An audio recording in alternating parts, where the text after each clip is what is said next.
जय सिया राम दोस्तों। इस वीडियो में हम बात करेंगे एसएमई आईपीओ होता क्या है, कौन सी कंपनियां एसएमई सेगमेंट में अपना आईपीओ लेके आती हैं, कब वो अपना आईपीओ ला सकती हैं और क्या क्या उनका क्राइटेरिया रहता है आईपीओ लाने का। तो मेनली सारी ही बातें मैं इस वीडियो में कवर करूंगा, तो लास्ट तक वीडियो को जरूर देखिएगा। तो सबसे पहले अगर हम मेनली एसएमई आईपीओ की बात करें तो एसएमई से हमारा मतलब है स्मॉल मीडियम एंटरप्राइजेज, मतलब कि जो भी मध्य वर्गीय या छोटे दर्जे की जो छोटी कंपनियां होती हैं वो इस सेगमेंट में अपना आईपीओ लेके आती हैं। 2012 से पहले की अगर हम बात करें, सिर्फ जो बड़ी कंपनियां हैं वही अपना आईपीओ लेके आती थी, जिनको हम मेनली मेन बोर्ड या मेन लाइन आईपीओ हम बोलते हैं। उसी सेगमेंट में वो अपना आईपीओ लेके आती थी। तो जो ऐसे छोटे दर्जे की जो कंपनियां होती है जिनमें पोटेंशियल काफी ज्यादा रहता है, तो उनको ग्रोथ के लिए ज्यादा अपॉर्चुनिटी नहीं मिल पाती थी।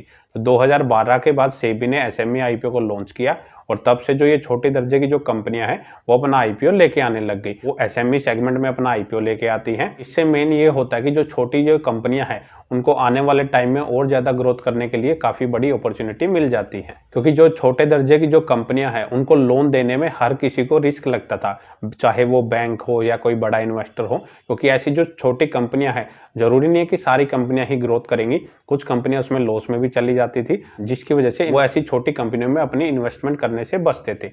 तो 2012 के बाद से कंपनियां अपना आईपीओ एसएमई सेगमेंट में लेके आने लगी हैं और ये पैसा मार्केट से रेज करती हैं। इनके ऊपर इन कंपनियों को कोई इंटरेस्ट नहीं पे करना पड़ता। यहाँ से जो कंपनी पैसा रेज करती है वो अपनी ग्रोथ के ऊपर भी लगा सकती है। जब से ये एसएमई आईपीओ लॉन्च हुए हैं, सेबी ने इनके लिए कुछ रूल्स एंड रेगुलेशंस भी बनाई हैं, ताकि जो छोटे इन्वेस्टर्स हैं उनको ज्यादा जोखिम का सामना इसमें ना करना पड़े। इसके कुछ है रूल्स एंड रेगुलेशंस है जो अभी मैं आपके साथ डिस्कस करूंगा। तो एसएमई सेगमेंट में वही कंपनियां अपना आईपीओ लेके आ सकती है जिन्होंने पिछले 3 साल में से 2 साल में अपना जो ऑपरेटिंग प्रॉफिट है वो 1 करोड़ या उससे अधिक किया हो। देखिए, मैं ऑपरेटिंग प्रॉफिट की बात कर रहा हूँ, यहाँ पे नेट प्रॉफिट की बात नहीं कर रहा हूँ। नेट प्रॉफिट मेनली जो हमारा होता है वो टैक्स डिडक्शन या अदर जो अलाउंस होते हैं वो डिडक्ट करने के बाद बचता है। तो यहाँ पे ऑपरेटिंग प्रॉफिट की बात हो रही है। दूसरा ये है कि जब भी कोई कंपनी अपना आईपीओ लेके आती है तो आईपीओ लॉन्च होने की डेट से 21 दिन पहले उनको अपना जो डीएचआरपी है वो सबमिट करना पड़ता है।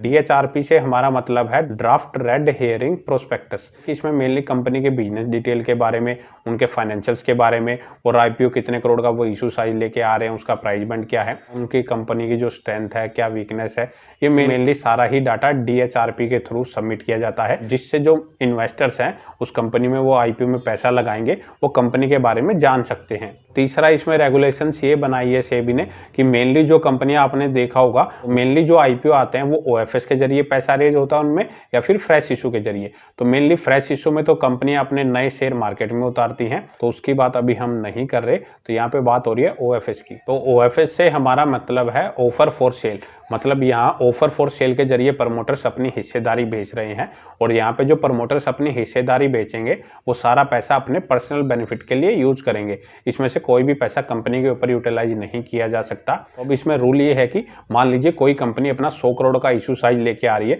तो उसमें वो मैक्सिमम 20% ही ओएफएस के जरिए अपनी हिस्सेदारी बेच सकती है। सेबी ने ये रूल इसलिए बनाया है क्योंकि मेनली जो पहले अगर कोई आईपीओ लेके आ रहा है और उसमें मोस्टली पैसा वो ओएफएस के जरिए रेज कर रहा है 60% 70%, तो उसमें ये होता है कि वो पैसा तो उनकी जेब में चला गया।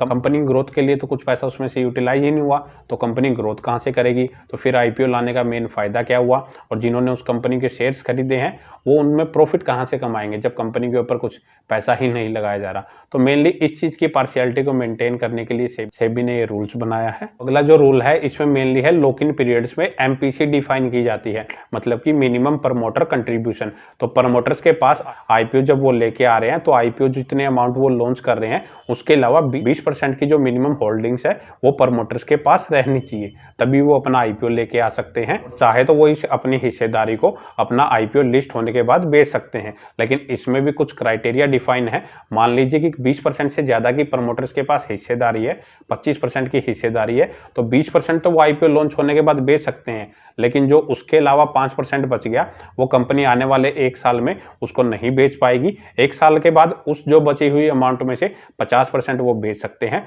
और अगले जो 50% बचेगा वो 1 साल यानी कि टोटल 2 साल के बाद वो अपनी हिस्सेदारी इसमें बेच पाएंगे। इसमें होता यह है कि मेनली प्रमोटर्स आईपीओ लिस्ट होने के बाद अपना प्रॉफिट इसमें बुक नहीं कर पाएंगे और 2 साल के लिए उनको मिनिमम इसमें इन्वेस्टेड रहना ही पड़ेगा, तो उनको अपनी कंपनी ग्रोथ के लिए पैसा इसके ऊपर लगाना ही पड़ेगा। प्रमोटर्स जो मार्केट से पैसा रेज करेंगे, मेनली अगर हम बात करें जो फ्रेश इशू के जरिए पैसा रेज किया जाएगा, तो उन पैसे का यूज प्रमोटर्स अपने खुद के लोन पेमेंट के लिए इस पैसे का यूज नहीं कर पाएंगे। हाँ, भले ही कंपनी को अगर कोई बैंक से लोन लिया हुआ है कंपनी ने, तो उस लोन की पेमेंट वो कर सकते हैं। जब भी आईपीओ आते हैं उनमें ऑब्जेक्ट दिया होता है कि कंपनी जो मार्केट से पैसा रेज कर रही है वो क्यों कर रही है। उसमें एक नीचे सबसे लास्ट में लाइन दी जाती है कि जनरल कॉर्पोरेट पर्पज। इसमें मेनली कंपनियां ये डिफाइन नहीं करती वो जनरल कॉर्पोरेट पर्पज के जरिए जो पैसा यूज करेंगी वो कहाँ पे यूटिलाइज करने वाली है। एक तरीके का वो ब्रेकअप उसमें सेबी को नहीं देती है, तो उसके लिए सेबी ने एक रूल बनाया है। उसमें जनरल कॉर्पोरेट पर्पज में कंपनियां मैक्सिमम 15% या फिर 10 करोड़ की जो अमाउंट है वही यूटिलाइज कर सकते हैं। इन दोनों में से जो भी कम होगा, मान लीजिए 100 करोड़ का आईपीओ तो 15% 15 करोड़ हुआ, लेकिन मैक्सिमम 10 करोड़ ही वो जनरल कॉर्पोरेट पर्पज में अपनी अमाउंट को यूटिलाइज कर सकते हैं। और इसके बाद एक और है, अब एचएनआई से रिलेटेड भी एक नया रूल अपडेटेड हो गया है।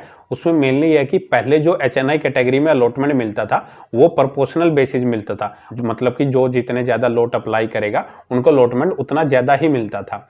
लेकिन अब उस रूल को सेबी ने खत्म कर दिया है। अब जैसे हमें रिटेल कैटेगरी में अलॉटमेंट मिलता है कि लॉटरी बेस वो अलॉटमेंट मिलता है, तो एचएनआई कैटेगरी में भी अब वो सेम अलॉटमेंट का रूल लागू कर दिया है। एचएनआई कैटेगरी में आप भले ही 1 लोट लगाओ, 10 लोट लगाओ या 20 लोट लगाओ, आपको जो अलॉटमेंट के चांसेस है वो लॉटरी बेस ही रहेंगे। मेनली ये होगा कि रिटेल इन्वेस्टर भी इसमें ज्यादा से ज्यादा हिस्सेदारी ले सकेंगे। जो एसएमई आईपीओ पहले 1000, 500, 700 गुना भरते थे, अब उनमें जो सब्सक्रिप्शन है वो भी थोड़ा कम होगा, क्योंकि इसमें अलॉटमेंट जो मिलना है वो लॉटरी बेस ही मिलना है। और अगर ओवर सब्सक्राइब होता है तो उसमें चांसेस ये रहेंगे कि आपको एक ही लोट मिलेगा। तो मेनली जो सेबी ने ये रूल बनाए हैं एक तरीके से मैनिपुलेशन जो मार्केट में एसएमई आईपीओ के थ्रू होती है उसको रोकने के लिए ही बनाए हैं। तो काफी अच्छे रूल्स सेबी ने बनाए हैं। तो इस वीडियो में इतना ही। अगर आपको वीडियो अच्छी लगे तो वीडियो को लाइक करें और चैनल को सब्सक्राइब करना ना भूलें।